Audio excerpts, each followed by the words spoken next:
Ձեռքբերման վաղեմության ինստիտուտը բավականին հայտնի ինստիտուտներից է, որը քաղաքացիական օրենսգրքով է նախատեսված, ցավոք սրտի որոշակի թյուրեն բռնում կա հասարակության մեջ այդ ինստիտուտի հետ կապված եւ մարդկանց երբեմն թվում է, որ եթե իրենք որևէ տարածքում, թեկուզ չգիտեմ, վարձակալած բնակարանում եւ այլը ուղղակի 10 տարի ապրել են, ապա դա իրենց իրավունք է տալիս դիմել դատարան եւ դատարանի միջոցով ճանաչել ձեռքբերման վաղեմություն, այսինքն սեփականացնել այդ տունը ձեռքբերման վաղեմության միջոցով։ Դա այդպես չէ, որովհետև ըստ էության գույքը պետք է լինի տիրազուրկ, այսինքն անտեր, հա, այսպես ժողովրդական լեզվով ասած, կամ պետք է, եթե անգամ գույքը ունի սեփականատեր, լինի ոնց որ շատ ակնհայտ, այսպես ասած, հա, մտադրություն կամ գործողություն սեփականատիրոջ կողմից, որը կվկայի, որ տվյալ անձը հրաժարվել է իր սեփականության իրավունքից տվյալ գույքի նկատմամբ, նոր այս դեպքում արդեն ձեռքբերման վաղեմությունը կարող է աշխատել։ Եվ դա ըստ էության այդ ինստիտուտը նախատեսված է նրա համար, որ մարդիկ հնարավորություն ունենան օրինականացնեն, սեփականացնեն այն տիրազուրկ գույքը, որոնք իրանք որպես հա իրանք սեփականը բարեխիղճ, այսպես բացահայտ կերպով տիրապետել են 10 տարուց ավելի ժամանակ։ Քաղաքացիական օրենսգիրքը Հայաստանի Հանրապետության 187-րդ հոդվածն է, որը վերաբերում է ձեռքբերման վաղեմությանը, եւ մենք ունենք իհարկե նաեւ վճռաբեկ դատարանի նախադեպային որոշումներ այս կատեգորիայի գործերի հետ կապված, այնտեղ պետք է լինի 4 նախադրյալների միաժամանակի առկայություն, այսինքն միաժամանակ 4 այդ նախադրյալները պետք է առկա լինեն, որ դատարանը դիտարկի եւ բավարարի, ընդունենք այդ հայցը, եւ ինչ վերաբերվում է ուրեմն բարեխիղճ տիրապետմանը, ապա այդ տիրապետումը ինքը պետք է լինի օրինական, այսինքն կողմը, եթե ենթարենք ինքը դիմում է դատարան եւ ասում է, որ ձեռքբերման վաղեմության ուժով ճանաչեք իմ սեփականության իրավունքը, այսինչ տարածքի կամ գույքի նկատմամբ, ինքը պետք է հիմնավորի նաեւ իր փոխկապակցվածությունը այդ գույքի հետ, որ դա օրինական է, որ դա ինքը այսպես որպես սեփական գույք է, հա,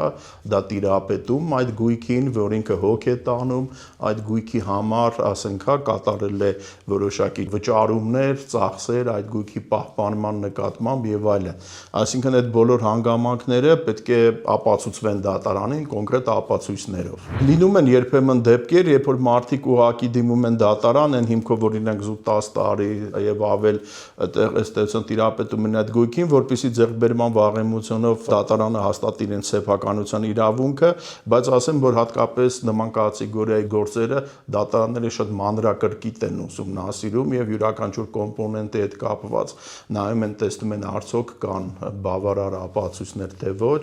որովհետեւ կողմը նաեւ միշտ ունի, ասենք, վերադասացյանին բողոքարկելու հնարավորություն եւ լինում են դեպքեր, օրինակ ես էլ եմ պրակտիկայում ունեցել, երբ որ պատասխանողի ներկայացուցիչ էի, դատարանը, ասենք, հայցը բավարարեց, մենք դիմեցինք վերաքննիչ քաղաքացիական դատարան, ինքը բեկանեց միանգամից հայցը մերժեց, որտեղ վերաքննիչ դատարանի այսպես կարծիքով դիրքորոշմամբ սխալ էր մեկնաբանել եւ կիրառել այդ 187-րդ հոդվածը։ Բարեխիղճությունը հիմնավորելու համար նախ եւ առաջ կողմը պետք է հիմնավորի իր փոխկապակցվածությունը այդ գույքի հետ։ Ենթադրենք, դա եղել է ուղղակի մի գույք, որ տարիներ առաջ հողատարածք է որոշակի, որ ինքը աշխատելով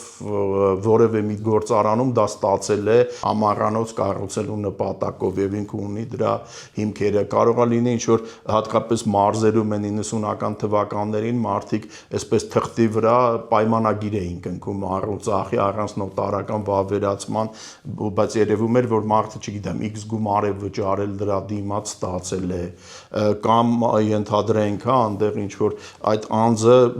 իր խորտ ծնողն է, որը մահացել է, ժառանգներ չունի այդ անձը, ինքն էլ ամբողջս բնակարանը փաստորեն 10 տարուց ավել եւ ինքն է ամբողջությամբ տիրապետում եւ ինքը ենթադրենք դիմել է, որ իր խորտ ծնողի մասը ձեռքբերման վաղեմությամբ սեփականացվի։ Այսինքն բազմաթիվ օրինակ դեպքեր կարող են լինել եւ անձը պետք է ցույց տա այդ փոխկապակցվածությունը, որ դա օրինական բնույթ է կրում, որ նա կատարել է միջոցներ բարելավելու, ասենք վերանորոգում է կատարել, ենթադրենք դատարկ հողում պտղատու այգի է հիմնել, վերանորոգման աշխատանքներ է կատարել եւ այլն։ Նա կարող լինել լուսանկարներ, վկայություններ, չգիտեմ, ինչ որ պայմանագրեր, տեղեկանքներ եւ այլն, կախված արդեն այդ բնույթից համապատասխան գործի։ Այսինքն դատարանը պետք է տեսնի, որ տվյալ անձը այդ բնակարանը ինչպես ինքը կօգտագործեր ենթադրենք իր սեփական տարածքը կամ բնակարանը, նույնությամբ ինքը դա անում է։ Այսինքն հոգ է տանում, այնտեղ բնակվում է, ինչ որ ծախսեր է անում, ինչ որ գործողություններ է կատարում դրա հետ կապված, չնայած իհարկե այս ամենում կա որոշակի նաև սուբյեկտիվ ընկալման խնդիր, եթե մենք վերցնենք օրինակ դատական պրակտիկան վերլուծենք եւ մենք օրինակ ունեցել ենք դեպք, երբ որ մենք ներկայացրել ենք դատարան հայց, ենթադրենք, հա, գործը եղել է հետեւյալում, անձը ծնվել է մեծացել այդ բնակարանում, ինքը շատ փոքր է եղել, երբ որ իր հայրը լքել է եւ հեռացել է Հայաստանի Հանրապետությունից, որևէ կապ չի պահել ընտանիքի հետ, այդ տղան մոր հետ է բնակվել այդ բնակարանում, հետո մայրը մահացել է, տղան ժառանգել է մոր մասը, բայց քանի որ օրենքի ուժով դա համարվել է համատեղ գույք, այդ բնակարանի կեսը օդի մեջ է մնացել եւ մենք դիմել էինք դատարան, որպեսզի դատարանը այդ հորը, ընդ որում հայրը չէր գրանցել սեփականության իրավունքը, բայց զուտ օրենքի ուժով էր դա այդպես համարվում։ Եվ դատարանը այն հիմնավորմամբ մերժեց, ինքը ասաց իմ կարծիքով բավարար չեն այն հիմքերը, որ տղան օգտագործել է դա որպես սեփական գույք։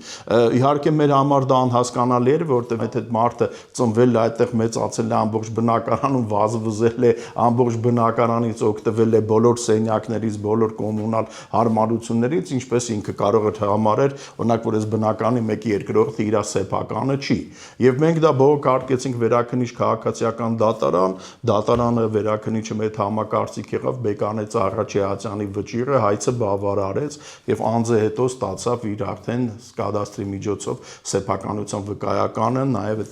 այսպես օրը պատկանող 1/3 բաժնեմասի նկատմամբ։ 10 տարի շարունակ անընդմեջ բնակվելու կամ գույքից օգտվելու հանգամանքը նույնպես գտնվում է դատավորների գնահատման տիրույթում, ինչպես նաև մնացած հանգամանքները, եւ այստեղ էլ կա որոշակի սուբյեկտիվ մոտեցում, օրինակ կան դատավորներ, որոնք մեկնաբանում են, որ անձը չպետք է առհասարակ այդ 10 տարվա ընթացքում գոնե բացակայած լիներ, բայց կան դատավորներ, որոնք համարում են, որ եթե կարճատև ըստ էության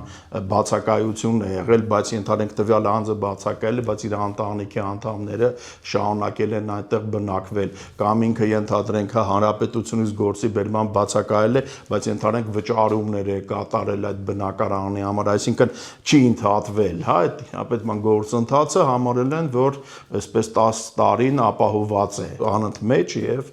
ենթադրենք հայցը բավարարել են։ Այսինքն դատավորից դատավոր կարող է տարբերվել այդ մոտեցումը։ Բոլորի համար պետք է տեսանելի լինի, որ տվյալ անձը ինքը անընդմեջ իր սեփական գույքի նման, այսպես հա, տիրապետում է այդ գույքը, օգտագործում է այն, դա պետք է լինի, չգիտեմ, հա, համատիրության համար տեսանելի, հարևանների համար տեսանելի եւ այլն։ Այսինքն չպետք է այդպես լինի, հա, որ անձը, չգիտեմ, օրինակ փակի տակ պահի այդ տարածքը 10 տարվա ընթացքում մեկ այցելի մի հատ դուռը բացի մտնի դուրս գա եւ այլն, հետո դիմի դատարան, ասի, հա, ես օրինակ, չգիտեմ, բաց այդ կերպով դա տիրապետել եմ, որտեղ դատարանը արդեն կպահանջի համապատասխան ապացույցներ, ենթադրենք, հա, դա կարող լինի ինչ-որ համատիրությունից տեղեկանք, հարևանների ցուցմունքներ կամ հայտարարություններ, ինչ-որ վճարումներ եւ այլն, այսինքն բոլոր այդ հանգամանքները ցույց են տալի, որ մարդը ըստ էության բացահայտ բոլորի համար ակնհայտ, փաստորեն այդ անշարժ գույքը տիրապետում է։ Հատկապես 90-ական թվականների, 2000-ական թվականների սկզբներին մարդիկ իրար հետ կնքում էին հատկապես մարզերում եւ այլն պայմանագրեր, օրինակ առուծախի մենք եւ ունեցել ենք Կոտայքի մարզում մի շահած գործ,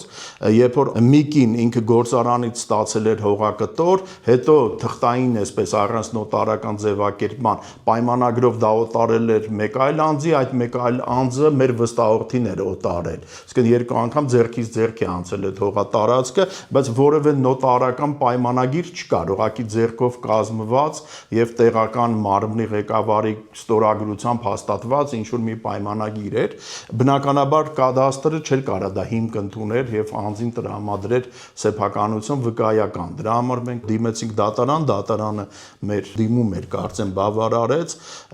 եւ ըստ էության հա ճանաչեց անձի սեփականության իրավունքը այդ հողատարածքի նկատմամբ նկատմամբ հետո անձը կադաստրից ստացավ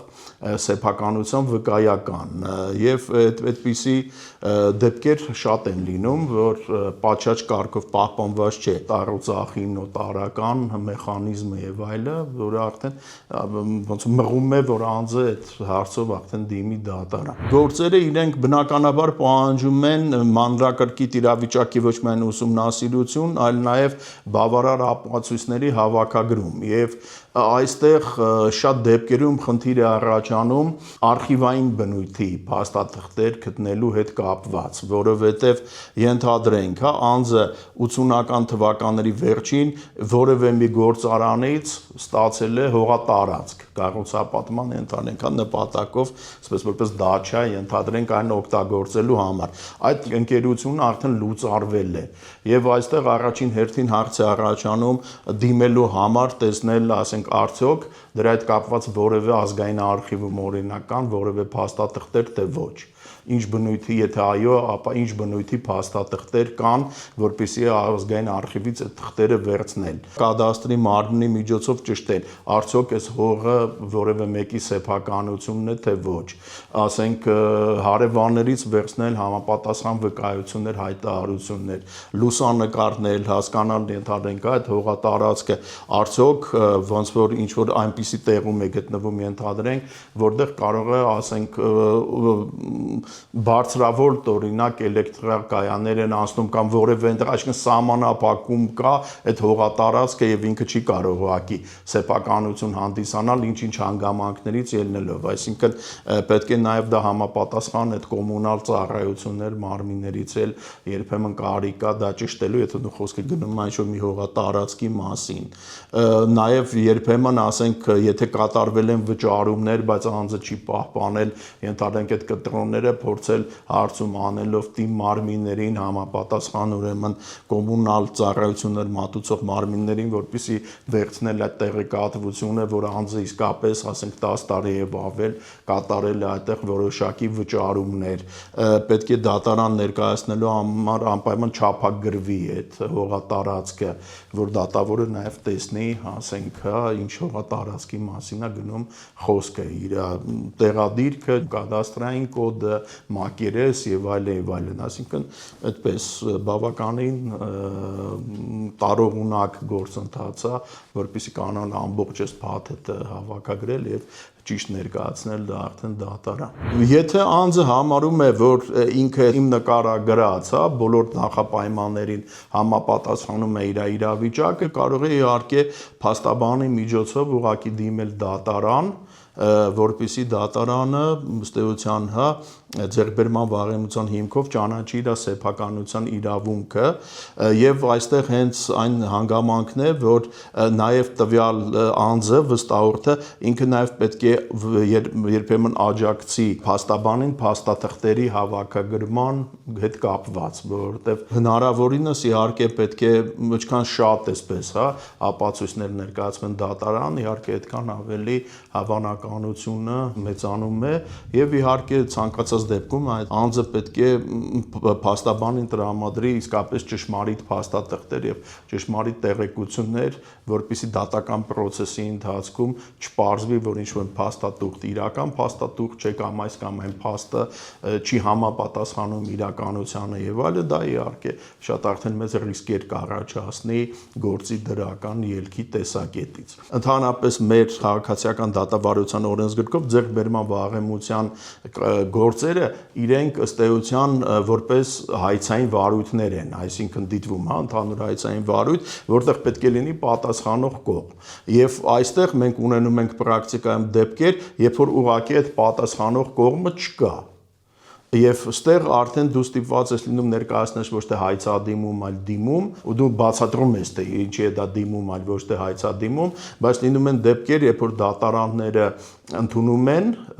դիմումը, այսինքն հարգելի են համարում քո հիմնավորումը, լինում է, որ վերադարձնում են այն հիմնավորմամբ, որ չի համապատասխանում ինքը օրենքի պահանջներին եւ չկա պատասխանող կողմը։ Եվ արդեն այստեղ փաստաբանի համար իրոք խնդիր է առաջանում, ինչպես հիմնավորել ներգրավել, ինչպես, հա, չգիտեմ, ներկայացնել կամ եթե պատասխանող է ներգրավելու, ապա ով պետք է լինի այդ անձը եւ ինչպես քո հայցադիմումով հիմնավորես, որ այո, այդ անձը պետք է այս գործով հանդես գա որպես պատասխանող։ Այսինքն կարծում եմ, որ ստեղ որոշակի տենց օրենսդրական բարդություններ կան, որոնք անիմաստ ինչ որ բարդացնում են գործընթացը եւ դժվարություններ են ստեղծում եւ անձանց համար եւ իհարկե փաստաբանների համար։